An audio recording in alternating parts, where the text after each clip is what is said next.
June just did something that could change everything, not just for her, but for the entire fight against Gilead. Episode 8 of Season 6 doesn't hold back. It's tense, emotional, and full of moments that left fans stunned. There's betrayal, shifting power, and a final scene that might be one of the most important moments in the series so far. If you've been wondering how far June is willing to go, or if Serena can really be trusted, this episode gives you answers, though not always the ones you'd expect. Let's break down what really happened in this powerful chapter of The Handmaid's Tale, piece by piece. The episode begins in silence. Not just quiet, but tense, suffocating silence. June is alone in a safe house, staring at the walls, deep in thought. It's not the kind of peace she wanted. It's the kind of silence that comes after too many choices, too much pain, and too much fear. She's waiting, for news, for a sign, for something to break the stillness.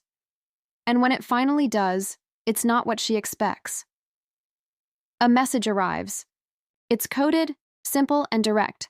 The resistance is on the move, and June has a decision to make. If she joins now, it means risking everything. Her safety, her family, and even her life. But if she waits, Gilead only grows stronger. And June has never been one to sit back and watch. Meanwhile, Serena Joy is also facing her own storm.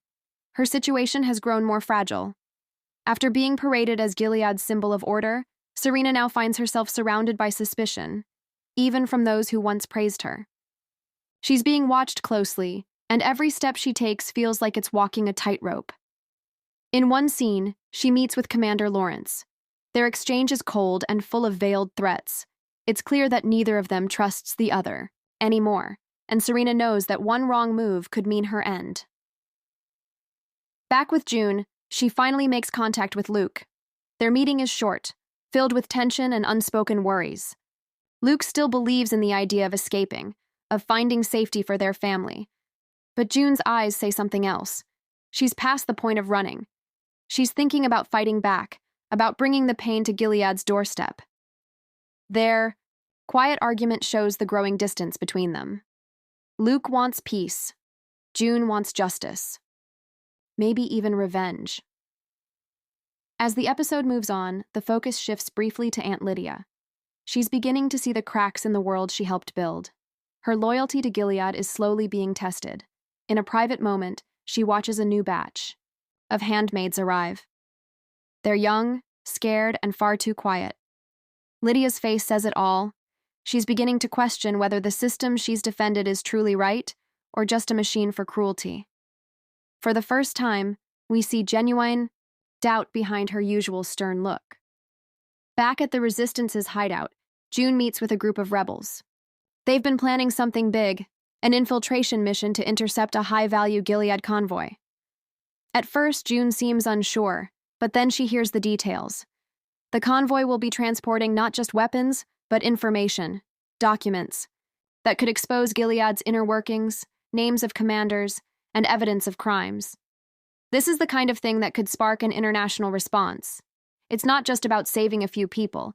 It's about bringing the entire system down. June says yes, but it's not a loud or dramatic moment. It's quiet, determined. She simply nods and says, "I'm in." And with that, the wheels begin to turn. The operation isn't smooth. It's messy, fast, and dangerous. The rebels, including June, set up an ambush near the convoy's route. For a moment, it seems like the plan might actually work. But then, gunfire breaks out. The convoy had backup. It's chaos. June narrowly escapes, ducking behind a wrecked vehicle, blood on her hands. Not all of it her own. She manages to grab one of the briefcases, but the price is high. Several rebels are killed. One of them was just a teenager. The scene that follows is heavy. June sits in a dimly lit room, holding the briefcase. It's locked, but she's not looking at it. She's thinking about the kid who didn't make it. This is what war looks like. Not just victories and heroes, but loss, guilt, and sacrifice. In the final moments of this section, the camera cuts to Serena once more. She's reading a report, likely about the convoy attack. Her face is unreadable. But then, she looks up and whispers, "June." It's clear. Their paths are about to cross again. The ending of episode 8 doesn't just wrap up the chaos, it sharpens it. It forces the characters and us as viewers to sit with what's happened. After the failed convoy mission, we're left with a bruised, broken version of June. But this isn't the same woman we met in earlier seasons. This version of June is colder, smarter, and maybe even more dangerous. The final 10 minutes of the episode focus entirely on aftermath. We open on June returning to the safe house. Her clothes are dirty. There's blood on her sleeves. Her face is blank, not emotionless, but locked in. She walks through the hallway, past survivors who nod at her, silently acknowledging the cost of the mission. Nobody says much, because they all know what happened out there wasn't a clean victory. It was a wake-up call. In the next scene, June sits at a table across from one of the resistance leaders.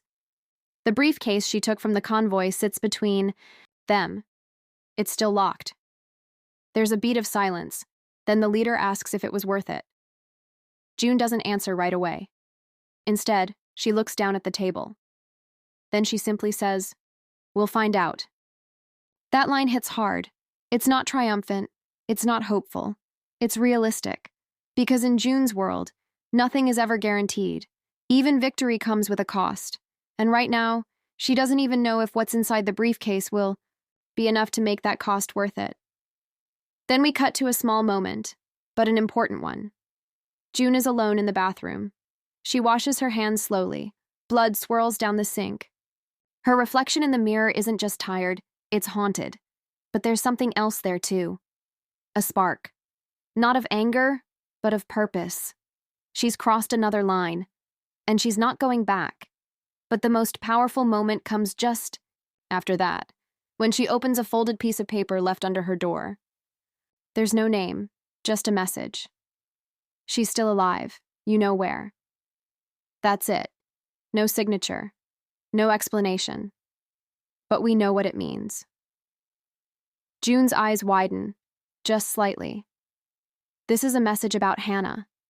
It's not confirmed directly, but the clues are clear. The way June clutches the paper, the look on her face, the brief flashback to her daughter's face. It's personal, and it instantly resets her priorities. For the first time this season, June's mission feels like it has a direction again. Not just to attack Gilead, but to save her daughter. And that shifts everything. Suddenly, the mission isn't just political, it's maternal, emotional, human.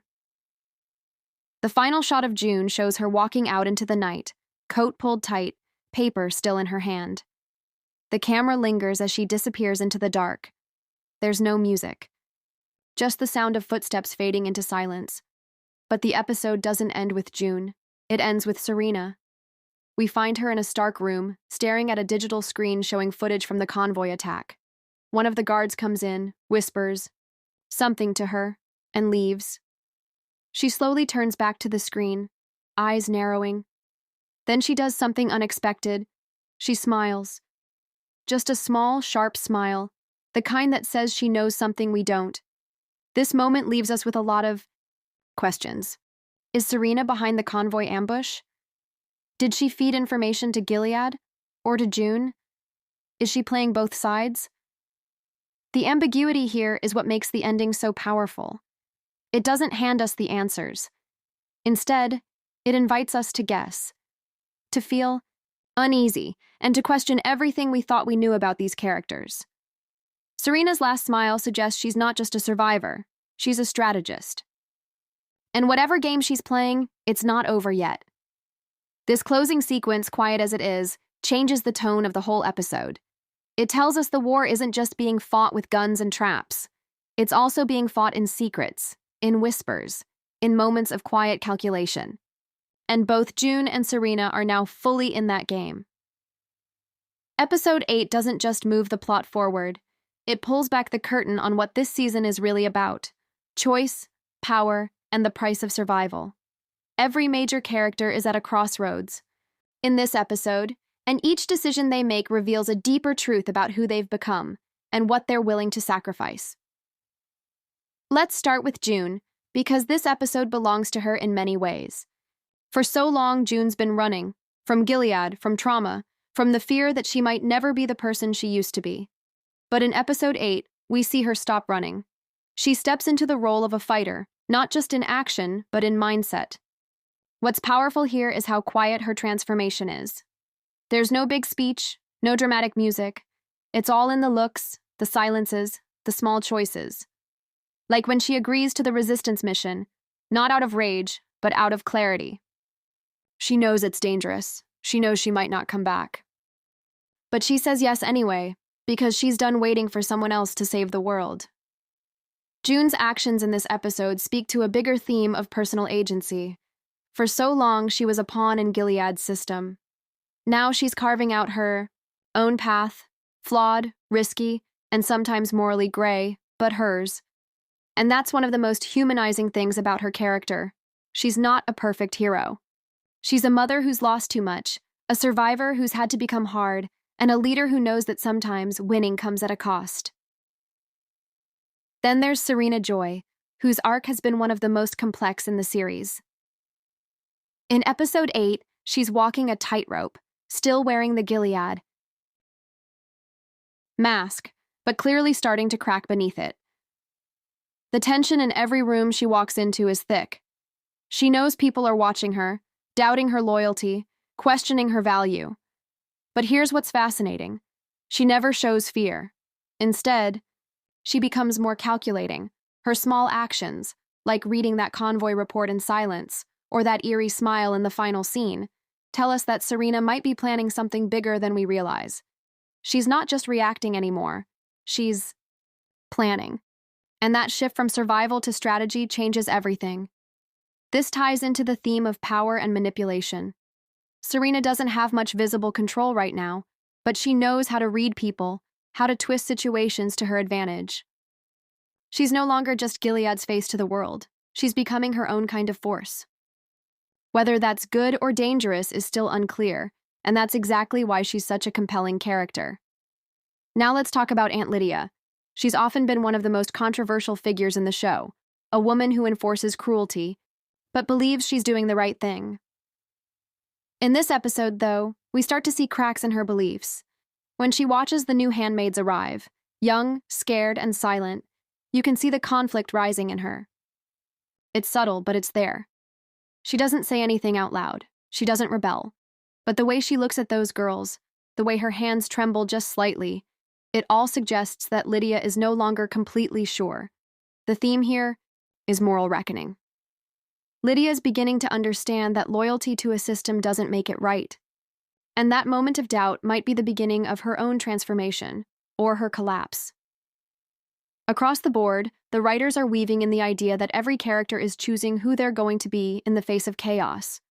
There's no more room for neutrality. Gilead is tightening its grip. The resistance is taking bigger risks, and everyone, from rebels to commanders, is being forced to show their true self. Even Luke, though he appears briefly, represents a very human theme: the struggle between hope and reality. He wants a peaceful life. He wants June to stop fighting and start healing, but he doesn't understand that for June, peace can't come without justice. Their quiet argument shows that even love can't always bridge the gap between two different kinds of survival. Another recurring theme this episode touches on is sacrifice. Every major move costs something. The rebel attack brings information, but also death. June gets one step closer to Hannah, but loses more of her innocence in the process. Even Serena's positioning comes with a price: isolation, suspicion, and possibly betrayal. These aren't just dramatic plot points. They're reflections of the show's core message. Freedom, real freedom, always comes at a cost. And in this episode, that cost is beginning to show in every line, every scar, every choice. What makes episode 8 so strong is that it doesn't try to force answers. It lets its characters live in the questions, and that makes it feel real. Because in the world of The Handmaid's Tale, survival isn't just about staying alive. It's about deciding who you're willing to become to stay that way. Episode 8 ends on a quiet note, but it's the kind of silence that's filled with tension. Because every glance, every whispered word, Every unfinished sentence feels like it's pointing towards something much bigger. Let's break down some of the theories and subtle clues that might tell us where the story is heading next. First, let's talk about that note June receives at the end. She's still alive, you know where. This could mean a few things, but the most obvious theory is that it refers to Hannah. June has been trying to find her daughter for seasons now, and every time she gets close, Gilead pulls her further away. This note doesn't just say Hannah is alive, it suggests that June knows where to find her. That raises big questions. Did someone from inside Gilead send this message? Is it a trap? Or is someone finally trying to help June? Fans online have pointed out the possibility that Commander Lawrence could be involved. We know he has his own complicated feelings about Gilead. He's powerful, but he's also unpredictable. In the past, he's shown moments of sympathy toward June. Could he be secretly working behind the scenes to help her reach Hannah? Or is he playing both sides? Another theory centers on Serena's cryptic smile at the end of the episode. Her expression isn't one of shock, it's quiet satisfaction. Some viewers believe she might have had something to do with the note. Others think she might have even known about the convoy attack ahead of time. It's entirely possible that Serena has begun working with the Resistance, either directly or indirectly. She's always been about survival, and if she senses Gilead is crumbling, she may be trying to position herself on the winning side again. But there's a darker theory too. Serena may not be helping June at all. That smile might be about control. She could be setting June up. If she somehow orchestrated the attack or the message, she could be leading June into a trap, using her desperation for Hannah as bait. It wouldn't be the first time Serena used emotions to manipulate someone, and it likely won't be the last. Another important detail that could be foreshadowing comes from Aunt Lydia's scenes. Her doubt is growing, and it's possible we're being set up for a major turn in her character arc. Lydia has always followed Gilead's laws, but she's also deeply emotional about her girls. Her reaction to the new batch of handmaids wasn't just sadness, it was guilt. Viewers are speculating that Lydia could break ranks, maybe even help the girls escape in a future episode. If she does, it could completely shake the structure inside Gilead. Lydia knows too much. If she turns, she could become Gilead's biggest threat from the inside. Let's also look at the Resistance itself. The convoy attack might have been a failure in some ways, but it revealed something important. The Resistance is better organized than we thought. They're not just hiding anymore, they're gathering intel, planning missions, taking real action. This sets up the idea that in the final episodes of the season, we may see something like an open war, or at least a full-scale rebellion. June could become a central leader in that fight, especially now that she has the briefcase and possibly a lead on Hannah. We also need to talk about Luke.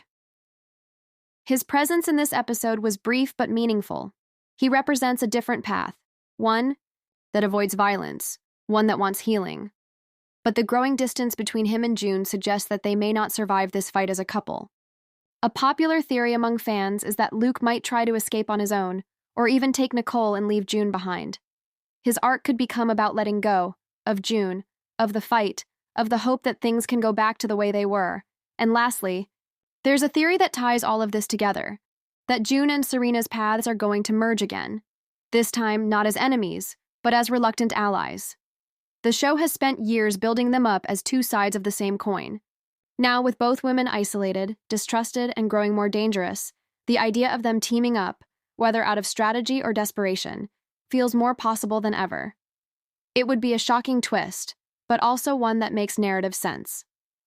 Two women who once hated each other now fighting the same system? That's powerful and terrifying. So what can we expect in Episode 9? A possible mission to rescue Hannah, or a setup for it? A reveal about who sent the mysterious note? Growing cracks inside Gilead's leadership structure? A bigger role? For Aunt Lydia, possibly stepping out of line. And maybe, just maybe, a final choice between war and escape for June. Everything is building to something bigger. The seeds have been planted, and now it feels like we're about to watch them grow into something unstoppable. Closing paragraph for emotional wrap-up and viewer engagement. The Handmaid's Tale has never been just a story about survival. It's a story about what we do when survival isn't enough. Episode 8 reminds us that every choice has a cost, every secret has power, and sometimes the quietest moments carry the loudest threats. What do you think is coming next? Will June finally find Hannah? Can Serena really be trusted?